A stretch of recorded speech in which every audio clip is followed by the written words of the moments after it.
Hey guys, another patch notes analysis. It looks like they came out really quickly, so without much further ado, let's just get right into it. So patch 1.23 did actually add some additional content. They added floors to the depths of the underworld. It goes quite deep, I think like up to even 30. I know there are players that are already having issues with this, but I can talk about that some other time, and that's not really what this is about. They've added new picture scrolls, and they have added a new transformation, Ancient Nioh, and yeah, it costs 10,000 glory, so it's pretty inexpensive. So you can get it pretty much right away after you have taken care of her or just, defeated her in her mission, the First Samurai, which naturally you need to get the DLC for. All right, let's talk to adjustments. Overall, I've previewed the adjustments beforehand, and they're pretty nice. So let's talk about weapon stuff, which I found to be necessary and really awesome. So they've increased the quick attack boost in high stance for the sword. So it's has a little bit more the motion speed, so not necessarily the attack speed, I think, but it's just like you move a little bit more forward. So it's pretty nice. You're not just standing still. So that's really cool. I didn't expect that. They've also made the knockback of Shadow Sword, which is an active skill, and Light and Darkness, which is the follow-up, so that they can connect more. You certainly wouldn't want to push your target too far away with Shadow Sword so that you can't follow up appropriately. They've also made the tracking of it better. Now, there's nothing more frustrating than you pulling off an ability and it just missing altogether, even though you're like right next to your target. So as a result, they increase the tracking of it. They've also, this is actually huge, the initial speed and homing of Sword of Discernment is really, really, really good now. I've seen White Goat just use Sword of Discernment nonstop against Tokushiro, and Tokushiro could not respond. Like, it's a noticeable boost, and I'm very surprised by it. They also buffed True and Through, so that when you fully charge it, it goes faster, which is what I was hoping for. I'm still hoping for a tracking homing, sorry, I'll just call it tracking, a tracking boost for it, but overall, these are good buffs. There's a lot to work with. Next up is Dual Swords. Mortal Flow got a buff, which it really needed. You'd be surprised now. You can use it as an attack to engage combat from a distance, and it's faster and it feels better. So it's not as bad as it used to be. Spear, on the other hand, got massive boosts in my opinion.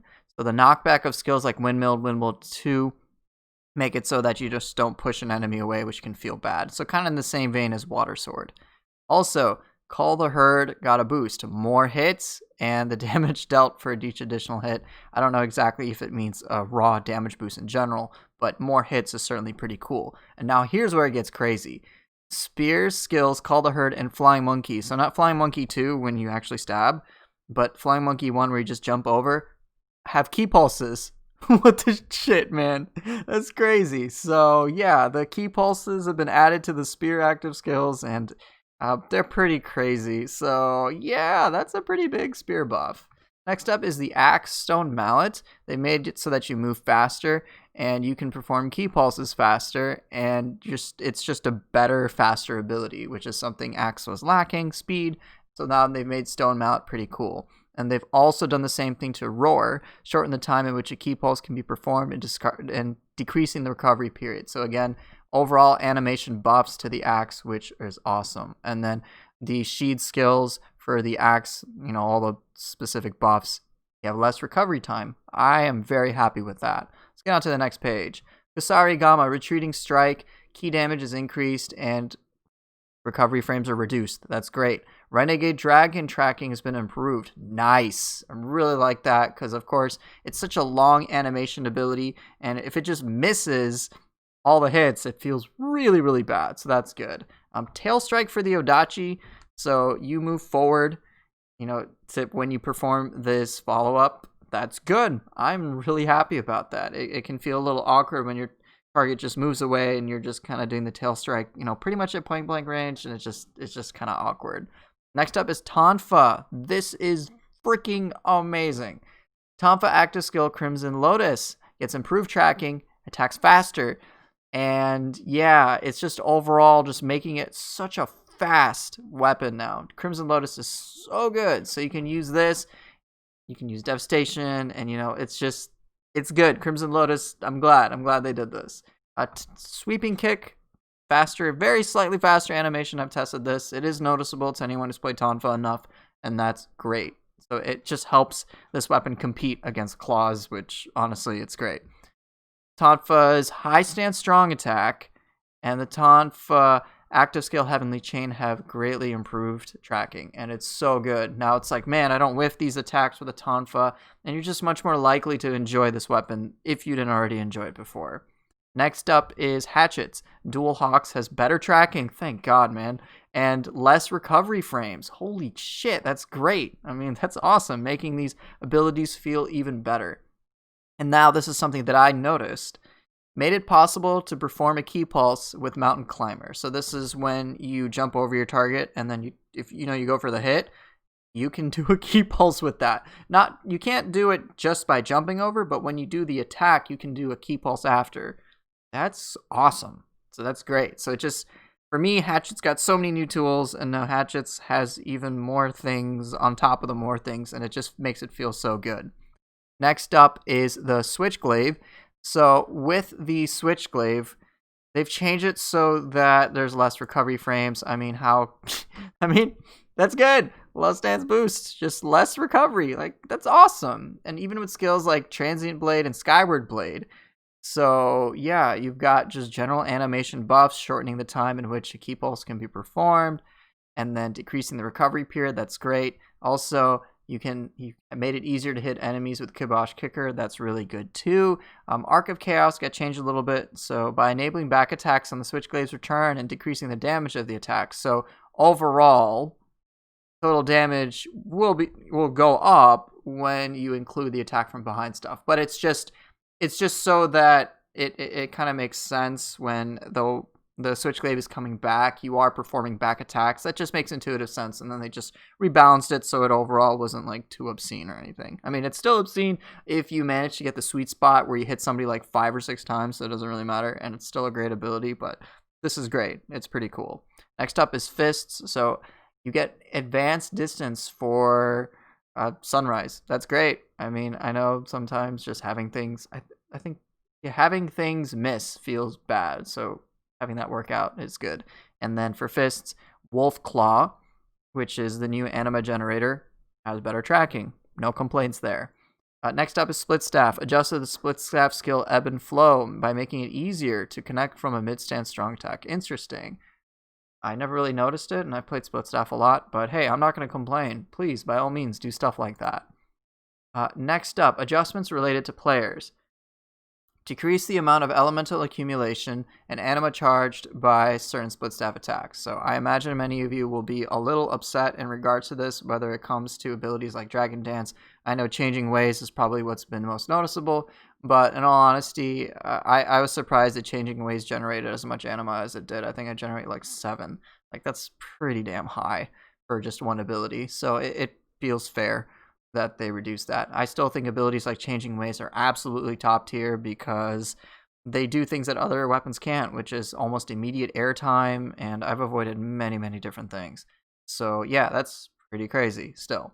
Next, they've increased the amount of anima charged by axe, dual swords, kusa, hatchets, and barehanded attacks. So they've definitely felt that a lot of the existing weapons just weren't giving out enough anima, and so I appreciate that they scaled them up appropriately. So a nice little rebalance. Gozuki has its anima cost increased, I believe, to 8, which I don't really mind. It shouldn't cost the same as Zeppon, and especially since Gozuki is a far more powerful key damage and break sort of thing. So that's fine, but I understand that some of you will be upset about that, but Gozuki is still pretty killer. Still pretty killer for a boss ability. Next up is adjustments related to enemies. Extended the recovery period for Kukai's attacks. I think that's fair. Kukai's been an enemy that I think's frustrated a lot of players, so adjusting him is kind of important. Limited Kukai's key recovery time and increase the key damage taken while in a critical condition. So if you aren't familiar with the fight, when he goes into critical, he basically has hyper armor the entire time and is a pain in the ass to deal with. So this probably makes it a lot easier so you can work with him as opposed to before. I have yet to fully test this, but I imagine he's easier to deal with now than before. Next up is Itsumade. Some of Itsumade's attacks have extended recovery periods and hitboxes have been fixed, so you should have an easier time. Itsumade will no longer be staggered when being hit with an attack while it is in a down state. Interesting. Okay. Increase the duration of Utsumade Stagger when the player performs a burst counter against the burst attack. That's fair. And all things considered, it seems like they have tried to fine-tune Utsumade so that it's more fair to players. Still challenging because it's kind of one of those crazy enemies, but still a bit more fair to and more enjoyable to interact with. Increase the key damage when breaking his weak points. So I think they really want the player to really focus on, really hitting that weak spot, on his chest that glows, and punishing him that way. So something more of a mindful engagement as opposed to some other way. Increase the amount of key of the Nightmare Bringer and the difficulty Dream of the Demon or higher. Yeah, Nightmare Bringer, for all things considered, being a boss, it feels, I generally think the consensus is that it feels a bit underwhelming for a final boss kind of to complete the entire saga. So making him a bit more challenging, especially in the key damage department, would be appropriate. There are other things, but I think this is a good start. Next up is adjusted Shibata Katsui's Guardian Summoning Burst Attack by making it easier to counter with Burst Counter. Fine by me. It does have a short window, so I guess that's nice.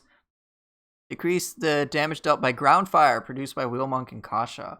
Naturally, they do a lot of fire damage, and you need to be very careful, so I guess they felt that this was a little too excessive. Next is they limited the amount of health drained to the player's current health caused by the curse status enhancement. Okay.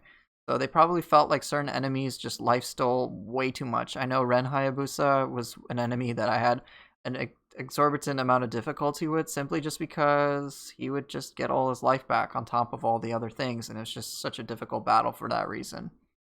So yeah, it looks like they are paying attention to a lot of these things that I'm not even aware of, so that's pretty cool. Adjustments related to the underworld. So they added a route which allows you to travel to the Crucible from the starting point if you have prayed to the Jizo Kodama one or more times. Additionally, a route which allows you to travel to the Crucible from the beginning has been added to the starting point of the Underworld depths. So just go to the shrine, you can deal with all this. Cool. Make it easier.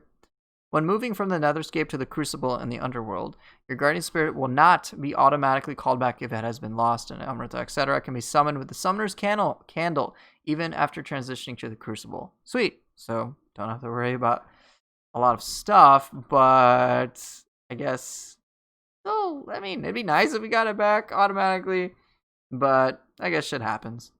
Still, seems like they planned that. Increased the plus value of items dropped in the high strata of the underworld. Makes sense. If you're getting down deeper, you want better equipment. Adjusted the amount of drops of the underworld lapis lazuli to depend on the player's own progress in the underworld when playing as a visitor in the underworld. Okay, so this probably just dealt with any sort of exploits. Increase the attack frequency of Abe no Same when he appears as an uncommon aid in the underworld. Yeah, I've heard that he's so good. He's great in DLC too, so I can only imagine him being more valuable in the underworld would be awesome. And now I'm going to get to adjustments related to critical status, which I'm pretty sure players are going to be upset about, but from what I understand, it seems to be fair. Okay, adjusted the behavior of the ninja skill Last Gambit Pill so that the recovery limit will be further reduced when taking damage while the effect of Last Gambit Pill is active. Wait, I don't fully understand that. Recovery limit will be further reduced on taking damage. I don't fully understand that, truth be told. I can't really say. Maybe I'll figure it out later. But let's see what the bigger nerf is going to be for players.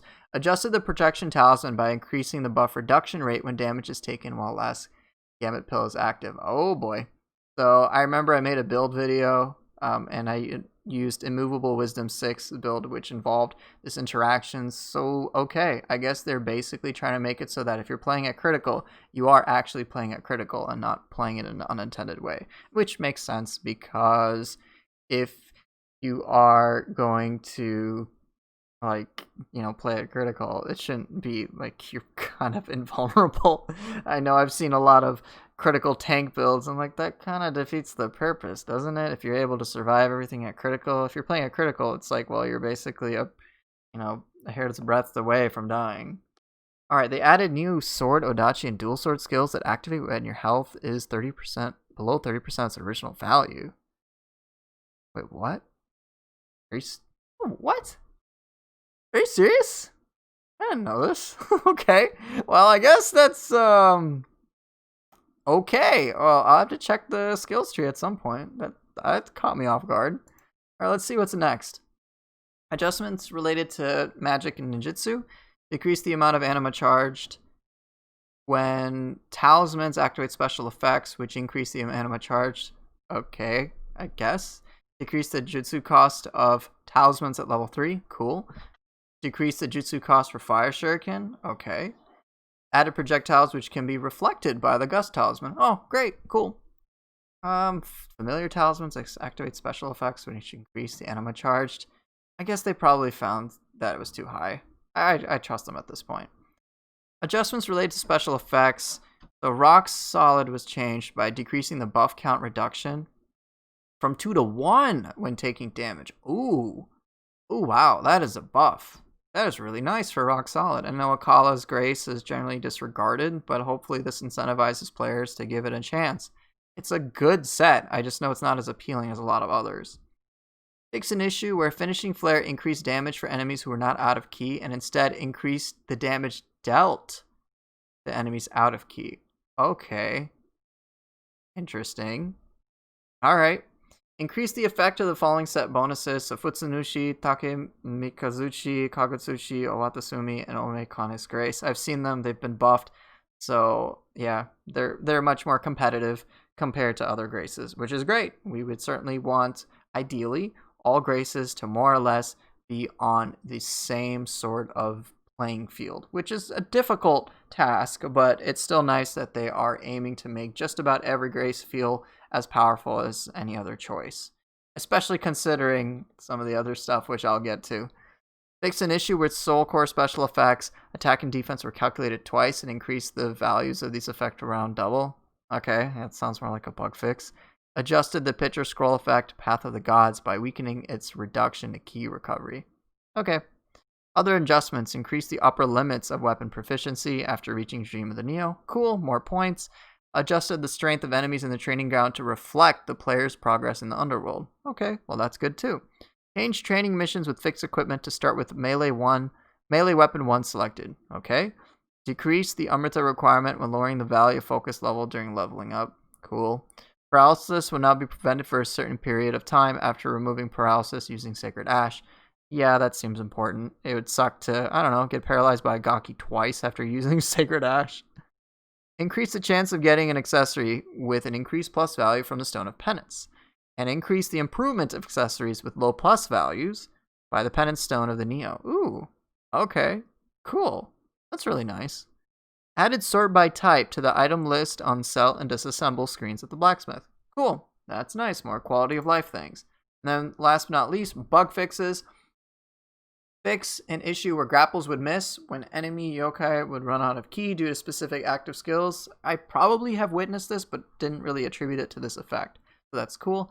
Fix an issue so specific active skills which activate when an enemy is out of ki could not nullify the curse status enhancements. Oh. Yeah, I think I've seen that with like a couple of things, but it's not nearly as bad as it was before. So, hey, great. Thank you. Let's see. There was another issue where Roar increased the count for rock solid while the player's not guarding. Oh yeah, I think I remember like Roar has like this, I think it's not technically considered guarding, but it functions like guarding. I don't really know how the skill works, and that's saying something for someone who's dumped nearly like 2,500 hours. Yeah, so okay, cool. I guess that probably was an exploit. Yeah, that's weird. Oh well.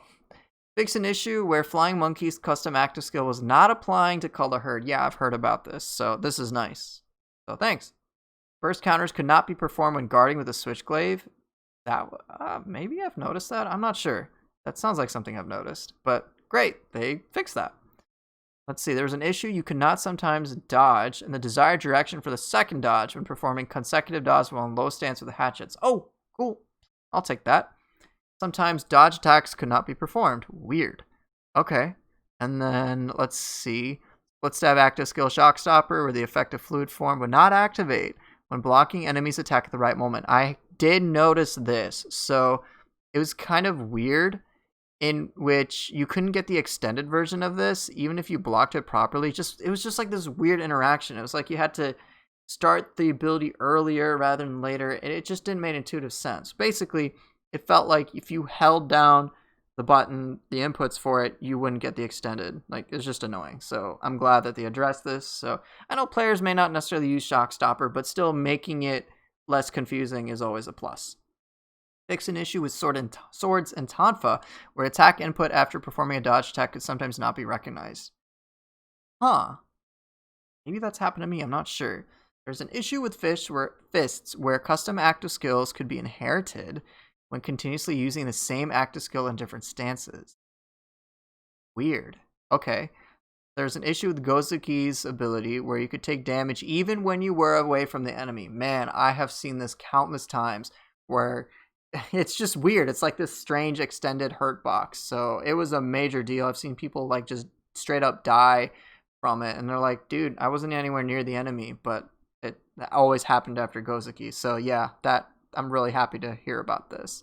There's an issue with Rock Solid, or Death Dancer could be reduced even without taking a damage when fighting specific enemies. Yes, I have seen enemies like, let's see, I don't know why it's not coming to my head. You know, the big blob in DLC 1. What is that dumb thing called? Whatever. You know, that big blob that like sucks you in and then spits you out or whatever. So I was seeing Last to Load like just showcase him losing all stacks with the suck animation. And then I know Kashin Koji kind of has a similar thing. It was just really weird. It's like they weren't taking any damage, but they were still losing all their stacks. So that's really bad. Okay, fix an issue where level syncs would not affect mission rewards. So that would suck. So thank you for fixing that. There was an issue where in the underworld you could lose Amrita when dying right after you choose Enter the Crucible. Yeah, that's a pretty big bug. Definitely don't want to lose your Amrita there. And then certain stages in the underworld, you could be noticed by enemies when praying at shrines. Okay. There's an issue where health and anima could be reduced when retrieving equipment sets at the shrine. That's strange. So the anima bonus, enemy confused, would sometimes not work. Ooh, okay. And then there's fix an issue where the activation of quick change would cancel the effect of ominous pact. Oh boy. Well, alright, I mean, that was necessary. There's an issue where Stone of Penance, or accessories with plus value set bonuses, could lose their plus value when surrendered if you select a difficulty other than Dream the Nioh. Ooh, ouch. Ouch. That must have sucked if you experienced that.